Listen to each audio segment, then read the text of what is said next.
لیکن یہ انسان ان صلاحیتوں کو جو اللہ تعالیٰ نے اس انسان کے اندر رکھی ہوئی ہیں ان صلاحیتوں سے غافل بنا ہوا ہے۔ ایک جگہ جنگل کے اندر شیر کو ایک آدمی تعارف کرا رہا تھا انسان کا، کہ شیر کو کہہ رہا تھا کہ انسان ہوتا تو دبلا پتلا ہے لیکن اس سے بچ کے رہنا ذرا۔ شیر نے کہا اچھا، اب وہ شیر دیکھ لیتے انسان کو کیسا ہوتا وہ، اس کو اپنی طاقت پر مان تھا، میں جنگل کا بادشاہ اور طاقت اور قوت میں میری مثال دی جاتی ہے۔ اب وہ شیر چلا، راستے میں اس نے دیکھا تو دھوبی کا جو گدھا تھا وہ جا رہا تھا۔ اس نے کہا باپ انسان ہے تو کہا تو کس کا نام لے لیا تم نے، یہ دیکھو میری پیٹ سے دیکھو زخم بنے ہوئے ہیں، میں کام نہیں کرتا تو مار مار کے مجھے دعا کر دیتا ہے، خدا کا نام لو، انسان کا نام میرے سامنے نہ لو۔ اچھا آگے کا تو دیکھو اونٹ ہے، اس نے کہا یہ تو قد مجھ سے بڑا ہے، یہ ہوگا انسان، تو انسان ہے؟ اس نے کہا نہیں میں کہاں انسان ہوں بھائی، اس کا نام لو، دیکھو سارے دن مجھے رہڑ چلاتا ہے، پانی نکلواتا ہے۔ آگے گیا تو ایک بیل نظر آیا، اور شہر کے وہ دیہات کے کنارے بیل جو تھا، اس سے پوچھا آپ انسان ہے؟ اس نے کہا نہیں میں انسان نہیں ہوں، انسان تو وہ جو جیسے پہلے زمانے میں جو شہر یا قصبہ دیہات کے باہر جو فنی کام کرنے کے لوگ ہوتے تھے، کوئی لکڑی کا کام کر رہا ہے، کوئی لوہے کا کام کر رہا ہے، ایک بڑائی جو تھا ایک درخت کو چیر رہا تھا، لکڑی کو چیر رہا تھا، اس نے کہا وہ جناب وہ انسان ہے۔ اب وہ شیر نے دیکھا، اس نے کہا یہ دبلا پتلا سا انسان، وہ سارے سے ڈرتے ہیں۔ اس نے کہا اچھا بھی پوچھ لیتے ہیں اس کو، اس کے پاس گیا، اس نے کہا تو انسان ہے؟ یہ سارے کسے ڈرتے ہیں؟ جناب ہم تو آپ جنگل کے بادشاہ ہیں، طاقت کے بے تاج بادشاہ ہیں، تو ہم تو معمولی سے انسان ہیں۔ تو وہ دو چھینی بات سمجھ آ رہی ہے، تو اس لکڑی میں دو چھینی سمجھ گئے نا، چھینی ڈال کے لکڑی کو پھاڑ رہا تھا۔ اس نے کہا یہ مجھ سے یہ نہیں پھٹ رہی، آپ ذرا لکڑی پھاڑ دیں۔ شیر بھی ذرا شوخی میں ابھی پھاڑ دیتے ہیں، ہم تو طاقتور ہیں۔ اس نے پنجے اس میں اڑائے تو اس نے چھینی نکال دی، چھینی کا دی، اب اس کے پنجے پھنس کے لکڑی مل کے ڈنڈا اٹھایا، شیر کی خوب ٹکائی کی ہے۔ جب شیر کی ٹکائی کی تو شیر کو جان چھڑانا مشکل ہو گیا، بھاگا اور کہتا جا رہا تھا کہ انسان کے متھا نہ لگنا ہے۔ تو میں دوست کو آگے کر رہا تھا، اس انسان میں اللہ نے بڑی صحیح رکھی، اور جو میں نے سورۃ تین کی آیات پڑھی ہیں، والتین والزیتون وطور سینین وہذا البلد الامین، اللہ تعالیٰ نے قسمیں کھائی ہیں، یہاں تو بظاہر ذکر ہے والتین والزیتون کہ اللہ تعالیٰ انجیل کا، زیتون کا، طور سینا کا اور بلد امین کا ذکر فرما رہے ہیں، لیکن میرے شیخ فرماتے ہیں اللہ تعالیٰ نے ان آیات میں دراصل بتانا یہ چاہ رہے ہیں کہ والتین والزیتون سے مراد حضرت عیسیٰ علیہ السلام کا علاقہ ہے، عیسیٰ علیہ السلام مراد ہیں، طور سینا کا تعلق موسیٰ علیہ السلام سے ہے، موسیٰ علیہ السلام مراد ہیں، اور بلد الامین سے مراد مکہ مکرمہ ہے، مراد رسول اللہ صلی اللہ علیہ وسلم کی ذات ہے۔ اے انسان غور کر تم کتنے صلاحیت والے ہو، تم انسانوں میں ہم نے اپنے اولو العزم پیغمبر تمہیں نے بھیجے ہیں۔ دیکھو عیسیٰ علیہ السلام نے، موسیٰ علیہ السلام نے، اور میرے محبوب پیغمبر جناب محمد رسول اللہ صلی اللہ علیہ وسلم نے کیسی محنت فرمائی، اور عالم میں اللہ کے نام کا ڈنڈا بجا دیا۔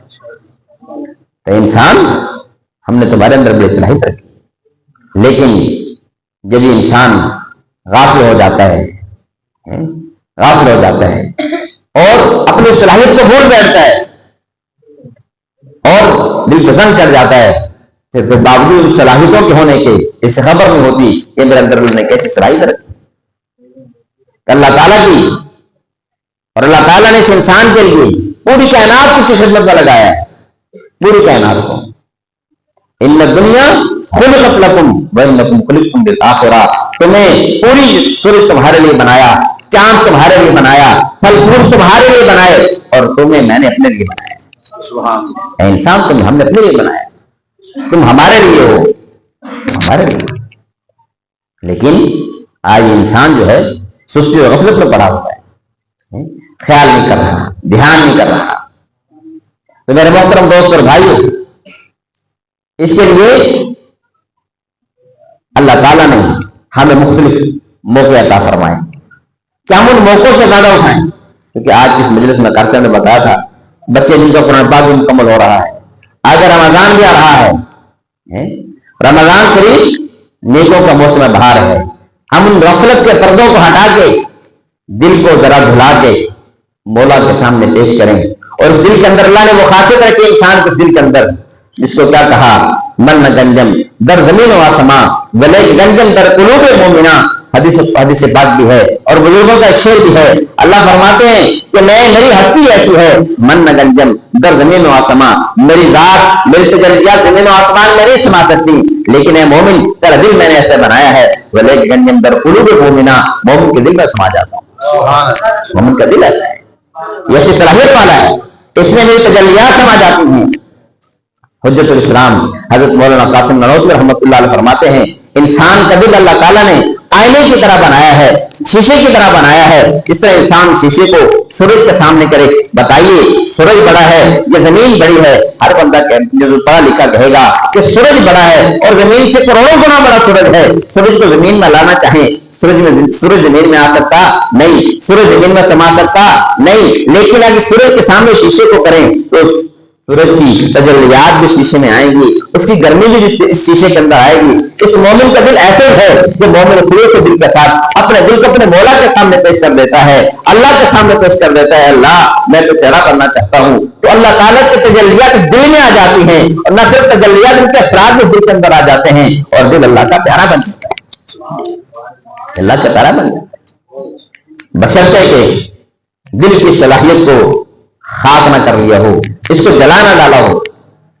شہید اسلام حضرت مولانا یوسف لدھیانوی رحمۃ اللہ علیہ فرماتے تھے کہ جو بیج جس کو پھپھوندی لگی ہو، ایسا بیج بھی اگر زمین میں ڈالیں گے اس بیج کو، اس کو پانی دیں گے، کھاد دیں گے، وہ بیج بھی ایک نہ ایک دن پھوٹ پڑے گا. اگرچہ کمزور ہوگا لیکن پھوٹ پڑے گا.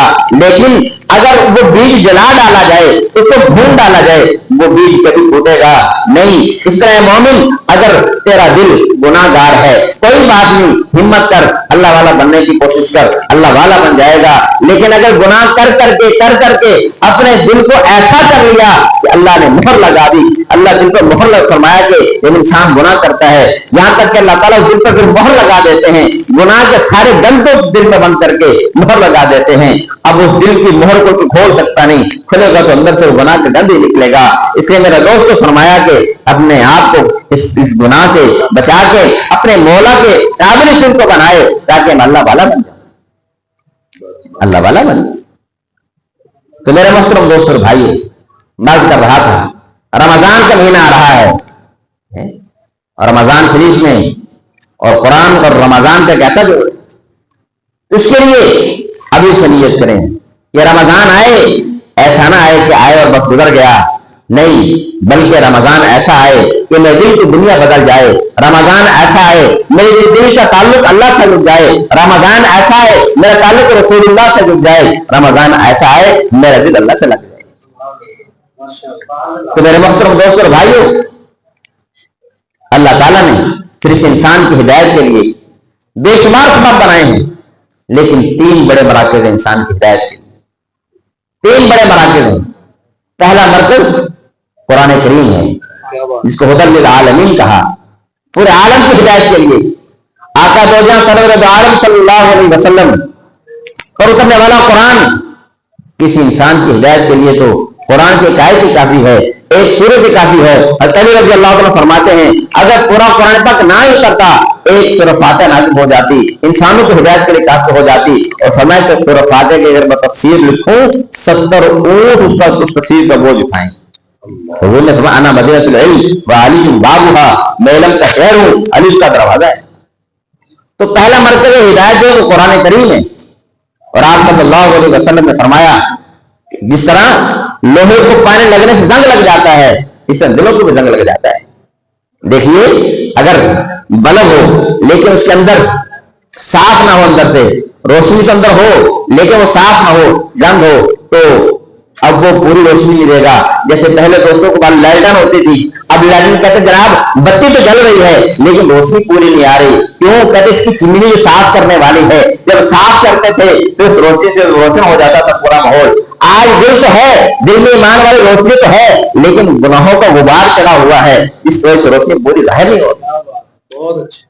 اس لیے اس دل کو صاف کرنے کی ضرورت ہے، دل کی چمنی کو صاف کرنے کی ضرورت ہے. دو جہاں سرور دو عالم صلی اللہ علیہ وسلم نے فرمایا کہ جس طرح لوہے کو پانی لگنے سے زنگ لگ جاتا ہے، ایسے ہی دلوں کو زنگ لگ جاتا ہے.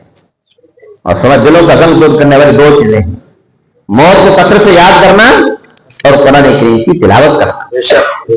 قرآن کریم کو پڑھنا آج مردوں سامنے قرآن کریم کی تلاوت کے معمول کو چھوڑا ہوا ہے. شیخ مولانا محمود حسن دیوبندی رحمۃ اللہ علیہ جب مالٹا کی جیل سے تشریف لائے تو فرمایا کہ میں نے جیل کی تاریخی میں بیٹھ کے مسلمانوں کے زوال پر غور کیا. کیا وجہ مسلمان زوال پذیر کیوں ہے, پستی کا شکار کیوں ہے؟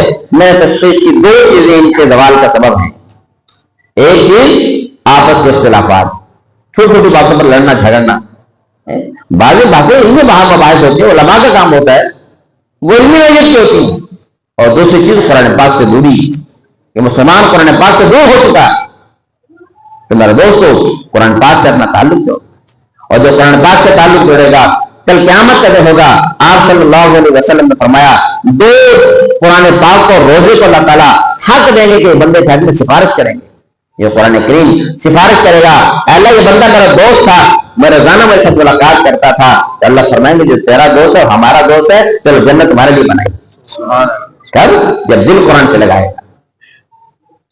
دوسرا مرکز ہدایت بیت اللہ ہے, جس کو ہدی للناس اللہ تعالیٰ نے فرمایا ان اول بیت وضع للناس, پہلا گھر جو اللہ تعالیٰ نے بنایا جو ہدی للناس ہے, بیت اللہ شریف میں بندہ جاتا ہے, حرم میں جاتا ہے. اور یاد رکھیے ان جگہوں کی وجہ سے بھی قیمت لگتی ہے, ان جگہوں کی وجہ سے بھی قیمت لگتی ہے. وہاں جائیں, 1 نماز پڑھیں, 1 لاکھ نماز کا ثواب ہے. رسول اللہ کے پاس ہے 50,000 نمازوں کا ثواب ہے. قیمت بڑھ گئی جگہ کی وجہ سے. تو یہ مرکز ہدایت ہے جہاں وافر مقدار سے ہدایت اللہ تعالیٰ لوگوں کو دیتے ہیں. لیکن شرط یہ ہے آداب کے ساتھ ہے, آداب کا خیال کرے. ایسا نہیں ہے یا تو عمرہ کرنے کے لیے ہے, حج کرنے کے لیے گیا ہے اور بیت اللہ کو دیکھنے کے لیے گیا ہے, لیکن وہاں جا کے عورتوں کو دیکھ رہا ہے, ایسا نہ کرے. فرمایا میرے مسلم جس طرح وہاں نیکی نیکی 1 لاکھ ہے, ویسے گناہ کا بھی ویسے حساب, اس لیے اپنے آپ کو بچائیں. اور تیسرا مرکز ہدایت رجال اللہ ہے, اللہ کے نیک بندے. سکھایا جب تک نماز پڑھو اللہ سے دعا مانگو اہدنا الصراط المستقیم, اعلیٰ صراط مستقیم پر چلا. صراط مستقیم کیسی؟ صراط الذین انعمت علیہم, اعلیٰ ان لوگوں کے راستے پر چلا جن پر انہیں انعام فرمایا. وہ کون ہے انعام یافتہ لوگ؟ اس کی تفصیل قرآن پاک میں دوسرے کو فرمائی من النبیین والصدیقین والشہداء والصالحین, نبیوں کی جماعت, صدیقین کی جماعت, شہداء کی جماعت, صالحین کی جماعت. وحسن اولئک رفیقا, ان کی رفاقت بہت اچھی ہے, ان کی رفاقت اختیار کرنا. انبیاء کی جماعت جن کے سردار, جن کے سرخیل آقا دو جہاں امام الانبیاء حضرت محمد رسول اللہ صلی اللہ علیہ وسلم. صدیقین جن کے سربراہ امام حضرت سیدنا ابوبکر صدیق رضی اللہ تعالی. صالحین شہداء جنہوں نے اپنی جان اللہ کے راستے میں قربان کر دی. صالحین جن کی نیکیاں زیادہ, گناہ معمول. فرمایا یہ ہدایت کا واقع, ان سے ہدایت حاصل کرنا.